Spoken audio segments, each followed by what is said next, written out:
What is up, everybody? You are checking out the Uncensored Pro Wrestling Podcast. I'm your host, the Hot Commodity NC, joined by my own Hot Commodity. That's me.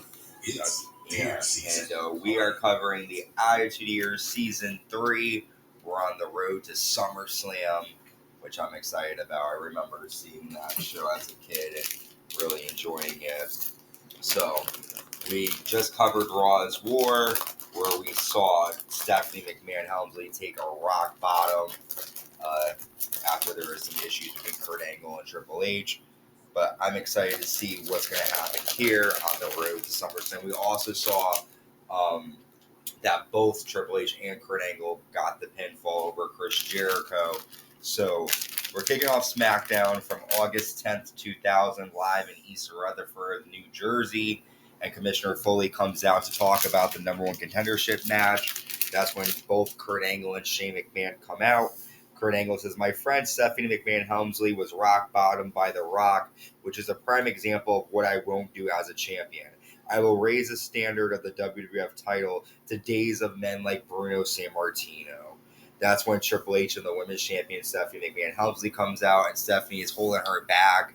She's in pain. Normally she's on her back, so that's probably why she's in pain, because she's been on it for a while and The Rock added to it. Yeah. Triple H faces off with Kurt Angle and says, "There's no way you're going to listen to this little jerk. It's true. It's true. He doesn't deserve to be number one contender. I pinned Chris Jericho, and I should be celebrating that I am getting back my WWF title from The Rock. The only thing I take exception to is the fact that, Kurt Angle, you have any concern for the well-being of my wife. Stay away from her." Shane says, "We all share that same sentiment for Steph. We are all going to take The Rock out." Stephanie then takes the mic and says, "Thank you all who have been sharing my pain. I don't want you to worry too much, because even the rock bottom won't prevent me from defending my women's championship as soon as I'm able to." Mick says, "I was concerned too." He says, "At SummerSlam, there will be a triple threat match between The Rock, Kurt Angle, and Triple H for the WWF title. And tonight, you two, Kurt Angle and Triple H, will team up against the team of The Undertaker and The Rock." So this promo was just pretty much here to set up the triple threat match between Triple H, The Rock, and Kurt Angle. I was expecting him to say that Stephanie was going to have to defend her title. I thought so too. Because the way he was saying it, I thought he was going to tell her that if she couldn't defend it, she had to give it up. Like that's what it sounded like he was going into, because he was like, "I was worried too about you." And the trash bag host said that she would defend the title when she was ready. And I can imagine Foley being like, "Well, you're ready now." Yeah. But that's so maybe at SummerSlam she'll have to defend it. I don't know. We'll see. But what do you think of that main event, though, for SummerSlam? So it's either going to be The Rock versus No, it's a triple threat. It's Rock, Angle, and Triple H. Oh, okay. They made it official. Okay. So that was for SummerSlam. SummerSlam. Did he set up the main event for that episode? Yeah, the main event of this episode was just Undertaker and The Rock against that tag team match. Yeah. Okay. But I was talking about the SummerSlam. Yeah. I think that's cool. I kind of would have liked to see Jericho in it too, but Jericho just got pinned. So we'll see what happens. We know what happens with Jericho. We'll find out. So Chyna's backstage getting her makeup done, and Trish Stratus and the Intercontinental Champion Val Venis come in and trash talk Chyna, which leads to Latino Heat defending his woman. He goes after Val Venis, and we'll see them in a tag match later on. Then tag team champions Edge and Christian are backstage hanging out with the cast of Highlander. There was another name for it, but Edge started it. And Highlander used to be a show. My uncle used to watch it in the 90s, and it's like about an immortal. The only way they can die is if their heads are cut off. And Highlander is like the head of all the immortals. Is he a good guy? Yeah. Okay. No, it's a movie. But Edge doesn't play the Highlander. He's just in it. You've seen it? No, but okay. I know. Just from the show. Okay. I know that he's not though. Well, basically, the cast just walks away from him and make a mockery of Edge, because they want to see The Rock. They're not really there for Edge, and Edge is kind of pissed because he's like, I figured that from the beginning. They were there. We have Chris Jericho teaming up with Eddie Guerrero with China against Chris Benoit and the Intercontinental Champion Val Venis with Trish Stratus. All four-man brawl. Benoit tosses Jericho into the ring steps. Eddie frog splashes Val Venis, but Chris Benoit hits Eddie Guerrero with a flying headbutt as Guerrero has the pinfall on Val. After Chris Jericho applies the walls of Jericho to Benoit, China drops Val Venis off the top rope, and then Shane McMahon runs out, and then Jericho applies the walls of Shane. But then Albert comes out and helps out the heels. Benoit applies a crossface to Jericho, and he keeps it on locked on Jericho for a while here. Interesting. Just a lot of chaos happening here with these four. What do you think? Yeah, I think Eddie was my favorite in there. But, Val Venis is kind of being a fuck. He is really, laying it out on China. And the crossface, again, applied to Chris Jericho. Yeah. I think the crossface is kind of losing me. I think it looks corny. It looks like they just have their hands over their eyes. That's what it looks like. I don't understand it. I don't know. It doesn't look like the most threatening move in WWE, WWF, like he's likes to say. Maybe, he's a murderer, so maybe there's something behind it. X-Pac tells Road Dogg to stay backstage for his match against Rikishi. Rikishi splashes X-Pac in the corner, but X-Pac lands a low blow and a flying crossbody for a 2. Rikishi then just sits on X-Pac and hits a bonsai drop, and Rikishi gets the win. And it looks like X-Pac can't get the victory without Road Dogg's help here. Yeah. We've been kind of waiting for this to blow up for 2 months now. Kind of waiting for to see them split up. What I would like to see, badass Billy Gunn come back. Yes, her ass. And kind of fuck X-Pac, but I don't know. That'd be a sexy porn. Next up, we Billy have... Gunn has got it. Even to this day, he still looks good. Speaking of porn, we have Terri Runnels and the European champion Perry Saturn taking on the Cat and Al Snow. Think Terri Runnels ever done porn? Yeah. Probably. Yeah, so that's Cat. Terri grabs head and hits Al Snow in the head with it, allowing Perry Saturn to land a Northern Lights bridge to Al, and Saturn and Terri get the victory. After Terri and the Cat fight around the ring, Perry Saturn grabs the Cat, but Al Snow clotheslines Saturn out of the ring. And the announcer just kept talking it up that the Cat and Terri have been fighting forever, and it continues on. So they fought at SummerSlam. I'm sorry, they fought at WrestleMania. Yeah, I thought it was kind of done. And then tonight, I thought we were moving on to Lita and Trish. I wonder how Perry Saturn could fight when his eye is looking he's. I don't know, but he really, wrestler. Honestly, he scares me more than any other wrestler. He's so creepy. He does do a good gimmick, which is funny. In 2001, you'll see it later on. What's it called? It's him, but I'll tell you later. You'll see. Okay. WWF Tag Team Champions Edge and Christian defend against the Dudley Boyz here. Edge hits Bubba Ray Dudley in the back with a steel chair, meaning the Dudley Boyz get a DQ victory.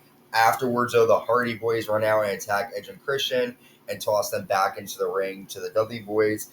The Hardys then pretty much sandwich Edge with ladders, and then the Hardys jump off ladders with leg drops on Edge, and then the Dudley Boyz powerbomb Christian through a table. Dudleys. So what do you think of the Hardys and Dudleys teaming up here and taking out Edge and Christian with those tables and ladders? I liked it. It was cool.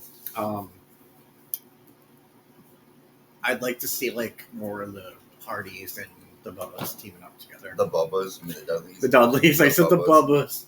Okay, well. But they're tag teams, so that's not going to be. They don't really tag up with other tag teams. But I like the ladders and tables. Yeah, the table ladders and chairs. Has that happened yet? No. That's happening at the next wink, possibly. Okay, so Tazz comes out and confronts Jerry the King Lawler. Tazz says, "You will pay a heavy price for what you did." And then Tazz breaks a pitcher over Jerry Lawler's head. Jerry and the King is busted open. King attacks Tazz. The referees separate them. And then they continue to fight. They continue to get separated. And then Lawler tosses Tazz over the guard railing into the crowd. Jerry the King Lawler defending Jim Ross's honor, but now pissing off Tazz. So what did you think? I think that I want Jerry Lawler to fuck Tazz up. But I know if they fight, Tazz is going to obviously have to win. So, but I'm interested to see if they fight or not. Okay. I'm pretty sure it'll come up. I don't know if it'll be SummerSlam, but Okay. Let's see. it's a little gimmicky. Right to Censor with Steven Richards. They defeat Too Cool after Bo Buchanan lands a flying bicycle kick to Sky Too Hottie. The Right to Censor are just there to piss us off and make us want to, hate on corporations and shit that tell us what to do. Yeah. That was their mock on the USA Network. That was why they were doing it at the time. But we'll get back to Right to Censor in a little bit, though, because something else happens with them. Just Joe is backstage talking to Kurt Angle, and he tells Kurt that the boys are saying that when he lets his guard down, Triple H is going to tear him apart in the tag team match later on. I've decided that Just Joe is Vinnie Mac's boyfriend. Vince? He wouldn't go for a Just Joe. He'd go for like an Ultimate Warrior. He likes those triceps and the quads. We then get Hardcore Champion Steve Blackman defeating Albert with Trish Stratus after Steve sprays a fire extinguisher on Albert and then hits Albert with a kendo stick on the floor. Afterwards, though, Intercontinental Champion Val Venis attacks Steve Blackman with a kendo stick, and Albert hits an Albert bomb to Steve Blackman. Basic hardcore match with really no story aside from just... Yeah, they're just fighting for the hardcore championship. Trish Stratus was there. Thank you, Trish. Thank you, Trish. Just Joe's talking to Triple H now backstage, and he tells Triple H that the boys are saying that Shane McMahon is the problem. The boys are back in town. And that Shane is going to turn on everybody. And we'll see what happens. No, that's not a far fetch.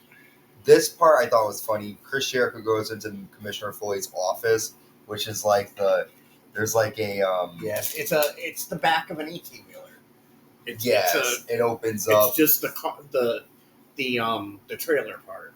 It's hysterical. Jericho goes starts in, slamming shit around. He destroys the office. He wants to fight Chris Benoit tonight, and Mick Foley's like, no, a match at this magnitude needs to take place at SummerSlam. So we'll get Chris Benoit and Jericho at SummerSlam. And now this would be the third time they fought at a pay-per-view within the same year. Yeah. So this will probably be the both ex-WCW guys. Yeah. John the Coachman is in the hospital visiting the hoe Victoria. She got powerbombed by the Good Father through a table. Victoria says that they are fighting for what they believe in and that Steven Richards is wrong. She will sue him, and she's pissed. She wants to just be a hoe. She wants to have sex. That's all and I love the scenery they use because it looks like the basement of the New Haven Coliseum or something. Yeah. The hospital. Triple H and Kurt Angle are backstage. They're arguing, and Shane and Stephanie tell them both that they are going to stay backstage during the main event. And then we have The Undertaker and WWF Champion The Rock. They defeat Kurt Angle and Triple H. During the match, Kurt Angle accidentally elbows Triple H in the face, so Triple H is like, fuck this, he walks off. Stephanie stays at ringside, though, and Undertaker hits the last right at Kurt Angle to get the win. After Stephanie checks on Kurt, and then The Rock looks at, I don't know if it's The Undertaker. No, Undertaker grabs Stephanie. Triple H saves her, but Taker lands a choke slam to Triple H, and The Rock hits a people's elbow. But my question is, Stephanie, why did you not go with your husband? Why are you staying with Kurt Angle? I think she's in love. It's true. I don't know. I think, Stephanie just gets herself caught up in these moments like Triple H where neither one of them mean it, but actually, no, I think Stephanie's a little more vindictive than Triple H. Do you think she's doing this to kind of get back at Triple H? Yeah, I think she does it to make him jealous and kind of get back at him. Yeah, for sure. I think she likes to piss him off because he probably does her harder when they go home.